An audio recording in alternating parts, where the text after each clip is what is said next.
Comunicações corporativas e o tal do ego corporativo. Primeira coisa que as pessoas têm que entender quando a gente fala de ego e de comunicação, porque de certa maneira isso é meio que intrínseco, porque na verdade a comunicação é um desdobramento do interior. Então, atitude, audácia, magnetismo pessoal, tudo isso na verdade é um efeito de uma causa que nasce no nosso âmago, no nosso íntimo.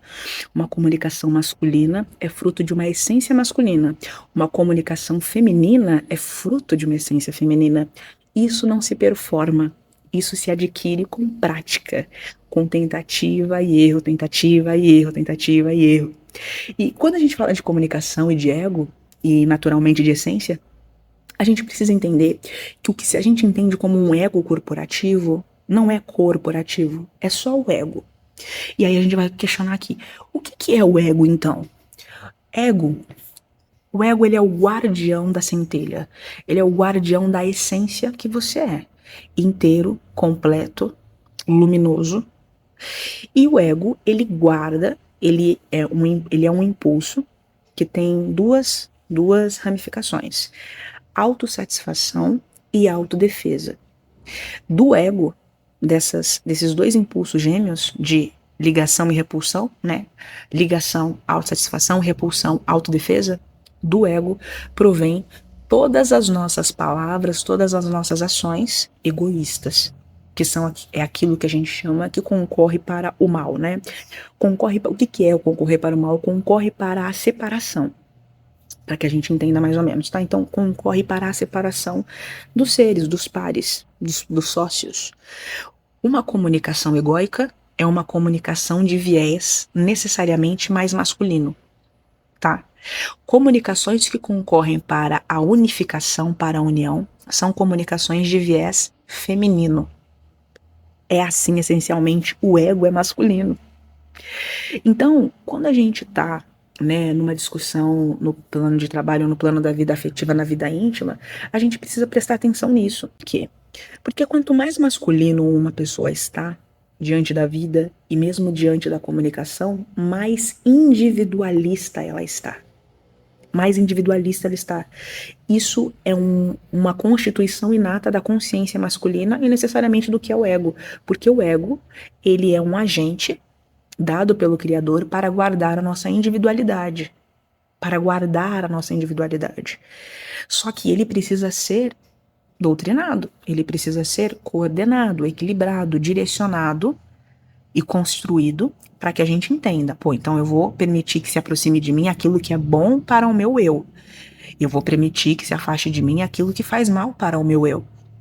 O que faz mal para o nosso eu é tudo aquilo que concorre para essa separação, para essa desagregação. O que as pessoas têm que entender é que a maior ilusão que a gente vive na Terra, na vida, é a da separação.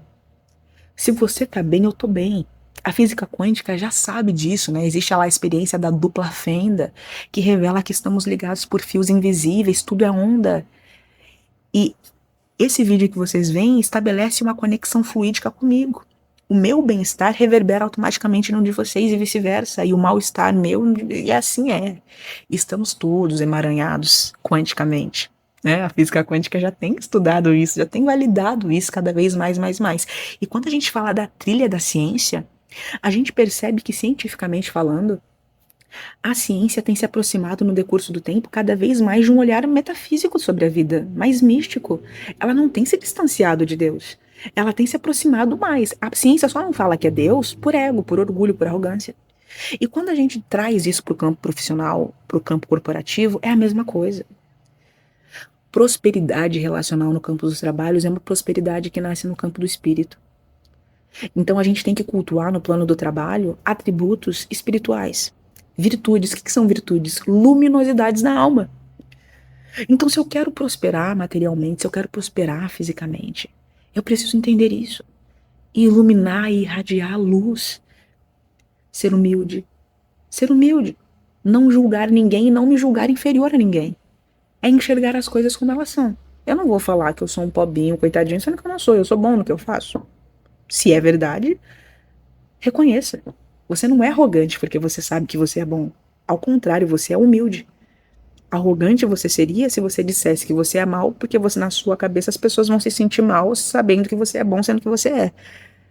A arrogância, então, não é o que a gente acha que ela é, nem a humildade. E quando a gente fala do ego corporativo, ele é só esse ego que quer performar uma coisa no mundo dos negócios. E que faz a gente acreditar que o mundo dos negócios valida a nossa vida. Mas é, na verdade, a nossa vida que acende, que prospera, ou que faz ruir a vida dos negócios. Então a gente até vai fazer no futuro um vídeo falando sobre a escala de prioridade tanto dos homens quanto das mulheres dentro de tudo isso. E muito do que a gente percebe da ruína das vidas profissionais, e se não da vida profissional, da vida pessoal, é fruto dessa desordem. Então quando a gente fala de comunicação, comunicação próspera no campo dos trabalhos, como uma comunicação próspera no campo de qualquer área da vida, é uma comunicação feminina, receptiva, intuitiva, gentil, calorosa e nutridora. Eu vou escutar para transformar, eu não vou escutar para responder. Eu vou escutar para entender, tendo entendido, vou nutrir isso para que isso se expanda. Um poder metafísico dado pela criação ao feminino. E isso pode ser manifestado por mulheres ou por homens, tá?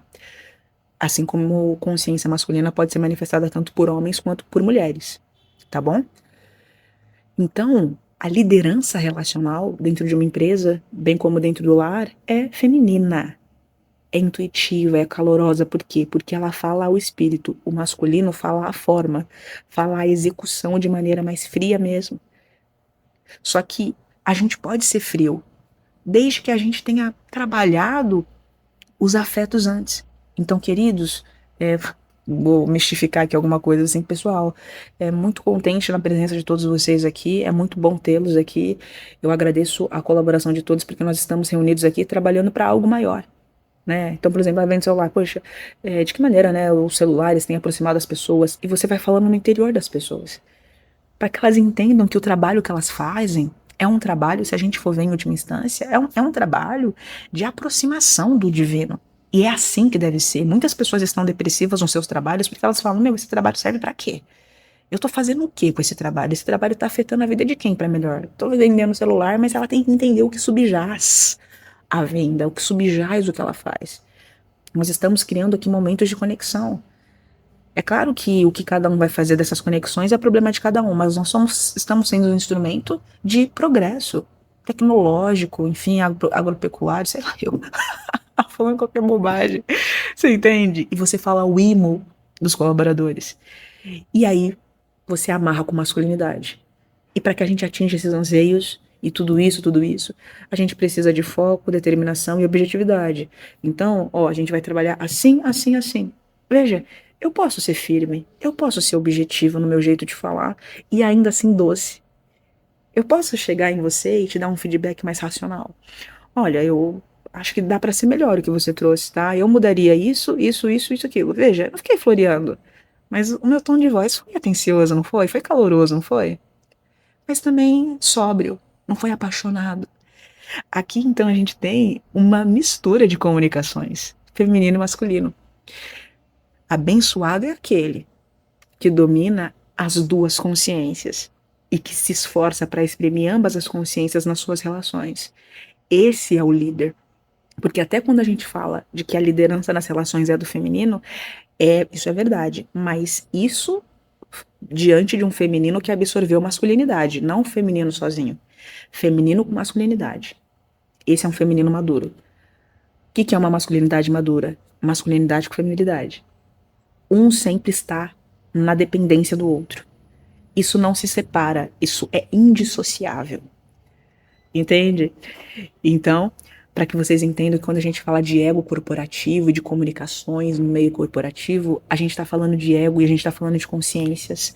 Tudo parte disso. Então, o ego é essa constituição que se estrutura desde impulsos de autodefesa, de repulsão, impulsos de auto prazer, né? Impulsos de atração.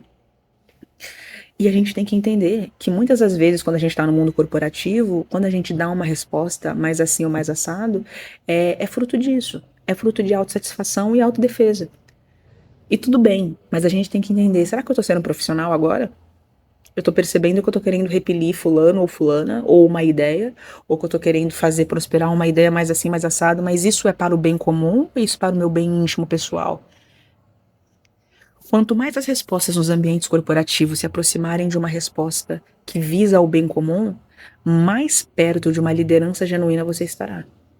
E mais você tenderá a atrair com o que você é. Mais as pessoas, inclusive no ambiente de trabalho, se esforçarão para te agradar, porque elas sentirão que elas são relevantes para ti.